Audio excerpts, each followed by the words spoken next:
For this video, I'm going to show the steps of how to deploy a fully built waveGauge. This right here is your complete waveGauge after you finish all the steps. Just for a quick reminder, this is going to be your battery, this will be your Arduino, and this little part on top will be your power boost. So these steps is kind of important to know those three different components. First, you need to make sure that your battery is fully charged. So you can charge your batteries by taking your battery and your power boost off of your Arduino. They're connected by Velcro, so they're easy to take apart, and you can put your power boost on top of the Velcro on your battery so they can stay as a unit. So when you go to charge your batteries, all you need is this. Your cord, that is your micro USB phone charger cord.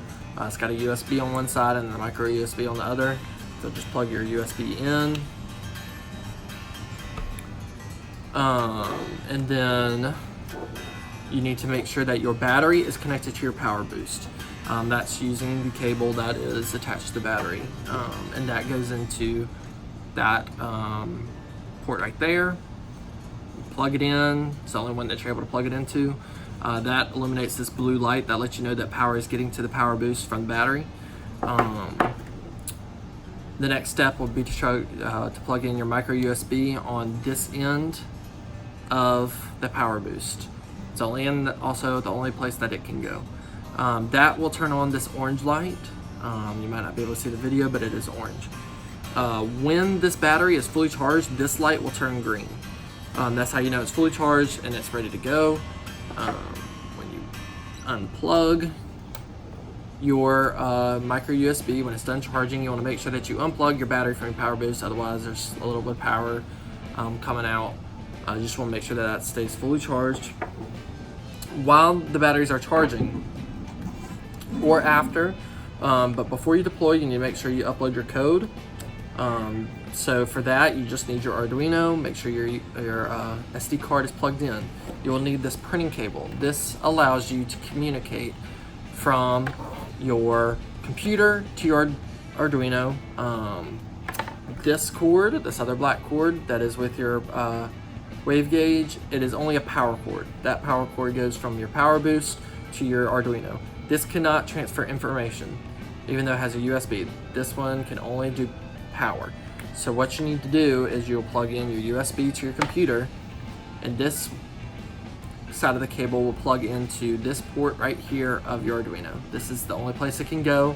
It's the only place that information can be received from your computer. So you plug that in, this to your computer. You can upload code, basically telling your Arduino what to do when power is supplied. So that's a vital step of uploading your code. So your battery's charged, you got the code uploaded. You'll just separate your battery and your power boost, put it back like the way it was. Power boost on top, battery underneath. I mentioned this cord a second ago. So this cord takes your power from your power boost to your Arduino. So your battery connects to your power boost, illuminating that blue light. You know power is getting to that power boost. The next step will be to take power from that power boost, put it into your Arduino. You'll do that by connecting your USB to the USB port on top of your power boost, and then the other end of this cord will go into this port of the Arduino. Only place it can go. Once power is supplied, you have power to your Arduino. So like I said, the blue light lets you know that power is getting to that power boost from the battery. Once you've plugged in your cord from your power boost to your Arduino, a green light will come on right here, letting you know that power is getting to the Arduino. There's also a light inside. This one's easier to see.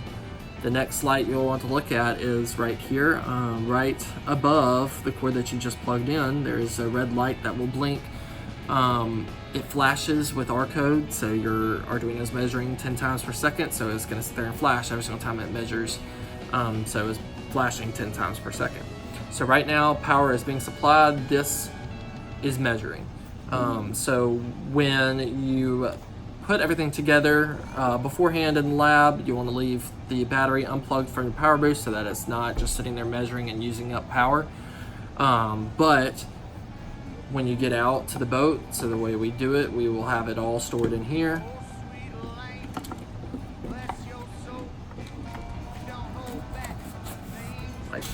So this wave gauge has everything together, but does not have power being supplied, so this is not measuring. When we get out to the boat, so that we make sure that we turn it on right when we're ready to deploy, so we're not wasting time with the battery, you will pull everything out.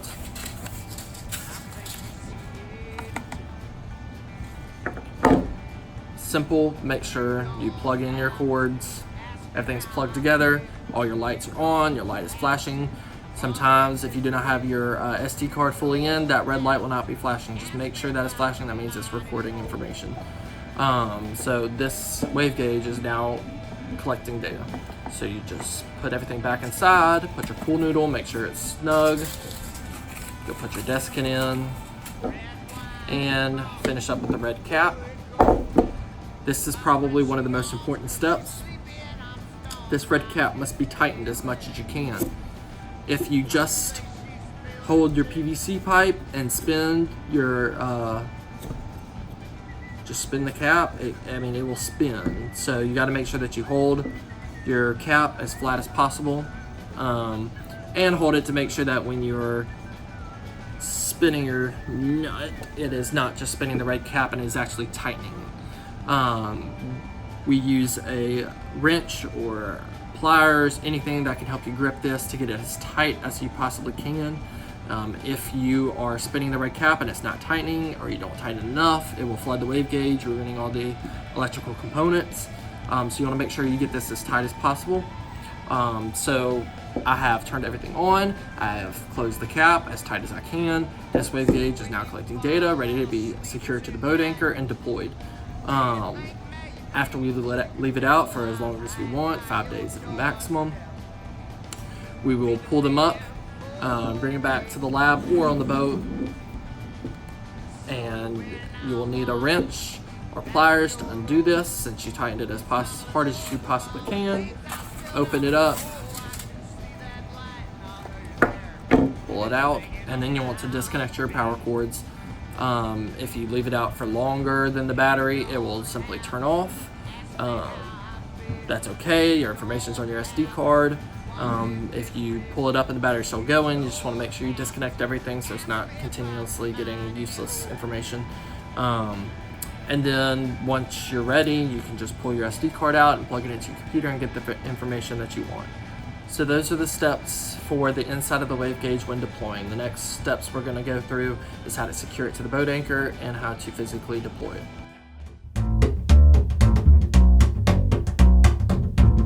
So for now, I'm going to show you how to deploy a wave gauge. So this wave gauge has been turned on, it's collecting information, it's ready to be attached to the anchor and deployed. We use 15-pound anchor like this.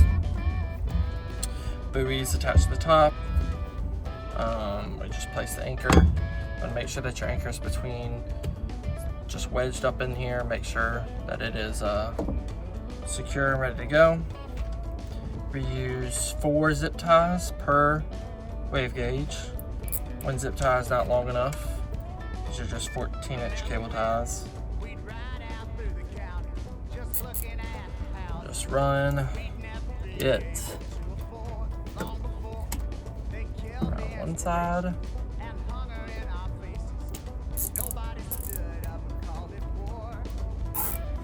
And tighten.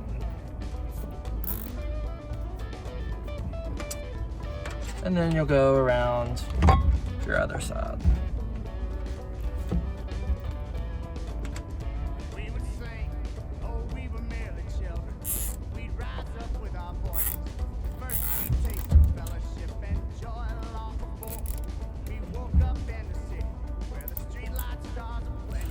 And you want to tighten these as much as you can without breaking them, but as much as you can. And wiggle it, make sure it's secure. And it's secure. So this wave gauge is now ready to drop. So you just take it, you'll drop it in, and it'll sit on the bottom of the ground. Pull it back up, it's ready to go. When you bring them up, just have to cut the zip ties.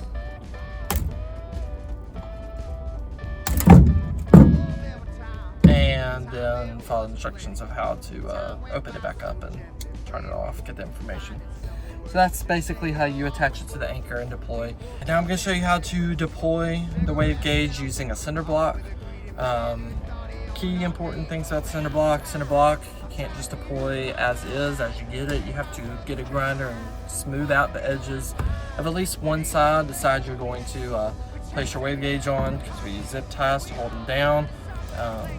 If you do not sand down or grind down not only these edges but the inside, it could possibly snap your zip ties and you'll lose the wave gauge. So for this, you have your zip ties and your wave gauge is already turned on. So we're going to place the wave gauge on top. We mark our sides with a red X of the side we grinded, just so we don't get confused. We have a small little siding right here that the zip tie will go through. Just a little extra security to make sure that the wave gauge is held in place. So you'll just put your zip tie through that and go through your cinder block, tighten, and you also do the other side. This side does not need a strip because you have this lip of the wave gauge cap. And the last step is to attach your buoy. We do that by running through one side of your cinder block. You'll loop it around, back through the other side, and come up.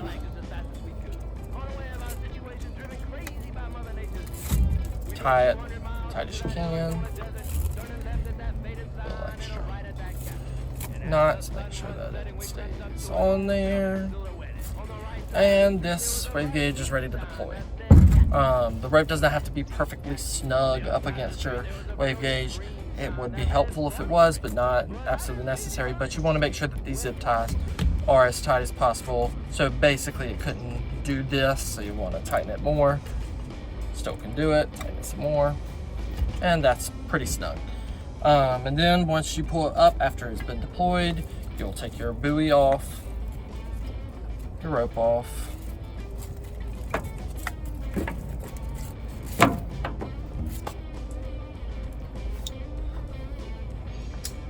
and you'll cut your zip ties.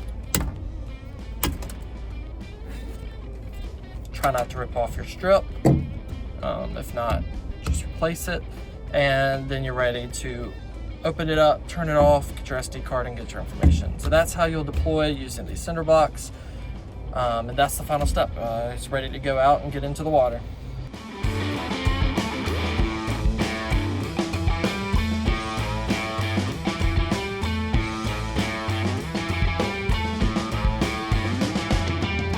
And that door swung open so fast as if it had done 1,000 times before.